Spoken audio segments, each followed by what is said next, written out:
Welcome everyone to this new video. In this video, I will talk about the ego and the self, and about the ego and the self axis. The video will be structured in 3 parts. At first, we'll talk about the ego, then about the self, and then about the ego-self axis, so the connection between them.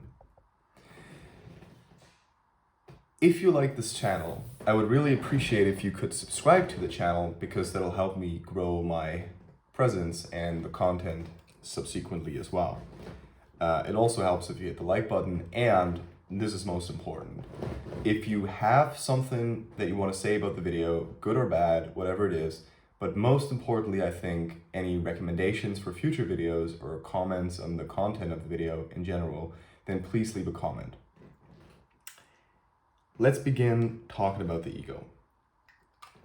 The ego in the Jungian understanding is essentially the core of your conscious psychic life. It's the narrative that you tell about yourself. It is what you represent yourself as to others. That would be the persona as an aspect of the ego, but also to yourself, right? There's a split here between the, let's say, perceiving entity, so that which is actually involved in recognizing, oh, this is that, and this is that, and this is that, and this am I, and that which in the end displays something, right? If you think about this as a vacuum cleaner, I always think this is a quite interesting example. You have something, the vacuum cleaner essentially sucks in dust, but then you have a filter that filters out all the bad stuff that it doesn't want to go to the back of the back of the vacuum cleaner in a way, right? And this filter is essentially what we would understand as the structure, the narrative of the ego. So that which the ego wants you to see, wants you to think of yourself, wants you to think of the world. It helps you orient in the world. It helps you. It's the compass in a way, on a conscious level, not on an unconscious level, but on a conscious level, it's the compass that orients you and tells you, oh, should I go left or right? Now, Jung says the ego is the subjective core of the psyche. It is the dominant complex within the psychic conglomerate. So it is essentially, Jung thinks of the psyche as being made up of different complexes. So those you could think of as different nodes, different gravitational centers, if you will.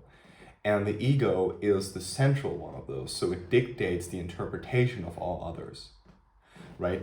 And that doesn't mean the ego is always in charge, let's say. There are moments when the power of the ego breaks down and other complexes rise up. Think, for example, a moment when you're very angry. You don't want to be angry. You want to be a good person. But what happens is that the ego sort of is weakened because of your anger, and then suddenly something else springs up into consciousness. So the ego is essentially, at a very fundamental level for Jung, always lacking. It's always in lack of something else. It's not whole, right? Now, let's talk about the self, right? The self is that which is whole as opposed to the ego. The self is, in the first instance, a hypothesis. It's nothing that we can observe. It's nothing that exists, just as the ego is an hypothesis, by the way. It's not like we can say, oh, this is the ego, right? The t-shirt you wear, that's the ego. This action you perform, that's your ego, Well, you may be able to extrapolate or hypothesize under the sort of the interpretive gaze that you have that a certain action belongs to your ego or belongs to yourself. But it is very important to notice that both of these concepts are concepts, right? So the self now, if the ego is the subjective core of the psyche, if the ego is the subjective core of the psyche, the self is the objective core of the psyche. So the self is that which you are. But you don't know the self. And that is very important because the ego always overlays or overwrites everything that comes into your mind, right? Remember, the ego is the filter, in a way, in this metaphor. So you can't know what you objectively are. That's why it's so difficult to determine who we are.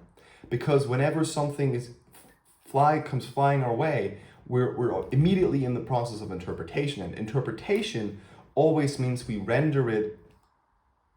cut it off its true nature in a way, right? We take away its objectivity. So the self we see is at the first level, threatening to the ego, because the self is something else than the ego. And the ego only kind of wants itself, right? Because the ego's goal is to maintain itself, to maintain a linearity, a linearity that is stable and safe and coherent, right? The self doesn't care about linearity, right? The self is essentially an aspect of it's the aspect of you that connects you down to the collective, right? The self is if the ego is thought of as a complex, so the ego is thought of as this planet, right? You can think of it as a planet, as a gravitational center, then the self is its core. The self is the core of the earth, if you will, right? It's the place of the gravitational center that is the reason why it gravitates, if you will. But that's maybe a strange metaphor, I'm not sure. The self is obviously also an archetype, so there are ways we perceive archetypal images that we may associate with the self. So that would be, for example, in a movie, you see, let's say the philosopher's stone in Harry Potter, that's maybe a symbol of the self. The alchemical gold, that's a symbol of the self. Again, it's the philosopher's stone. Same thing. The self is whole, so it is integrated. It has brought into balance the forces of darkness and light, right? The forces of the unconscious, the shadow, that which we don't want to know, and the ego, right? If you integrate those, you kind of get the self, but not really, and here's why. And now we get to the ego self axis, by the way.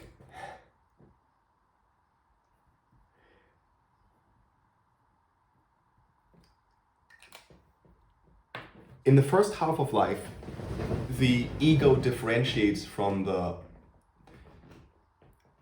the all-encompassing darkness in which we are born as humans. So for Jung, we're born as unconscious beings, essentially. We're born, the unconscious is first, versus for Freud, right? Nothing's first in a way, right? The unconscious is formed as a consequence of the initiation into language, in a way. But for Jung, this is not the case. We are born into a collective unconscious, which is then sort of covered by the personal unconscious, if you will. The ego is the light that rises out of this dark ocean, right, if you will. The first half of life is essentially characterized by the first half of individuation, which is the differentiation of the ego from the self, right? So the self as the whole of the psyche, the subjective core. The ego is, at the first half of life, encompassed by the self, because the self essentially is, we'll get into that in another video in more detail, but the self essentially then comes to symbolize everything that is, right, in the form of the Urobobos. The ego breaks out of that, rises up, and is essentially now different from the self. Now the problem is that the ego experiences being as pretty meaningless, because it's only concerned with this linear assemblage of elements. It doesn't have meaning in itself. You can imagine this as an instrument, right? Resonance. You can play certain tunes on an instrument, right? If you have a guitar, you can play whatever you want, but the problem is that every instrument has its core, its eigenfrequency, if you want. Like everybody has its eigenfrequency. These videos from bridges, when they start rotating and then they break, that's when something is in resonance within that body. And just like that, Jung thought of the soul, if you will, as a body of resonance, right? And you can do all kinds of things. The ego does all kinds of things, but ultimately you feel fulfilled and, let's say, light, good, if you will, only if you're in resonance, in tune with this body of resonance, essentially. And that's why the ego ultimately builds a dialogue with the self, the so-called ego-self axis. And this axis is essentially a pathway of communication.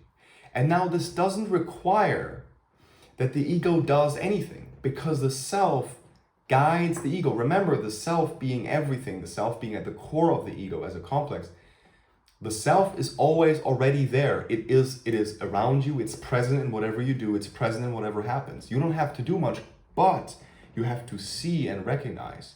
And that's very difficult because remember, the ego has the self-preservation instinct that always builds this strong linear structure that always says, I am me and I will stay myself, and so on and so forth.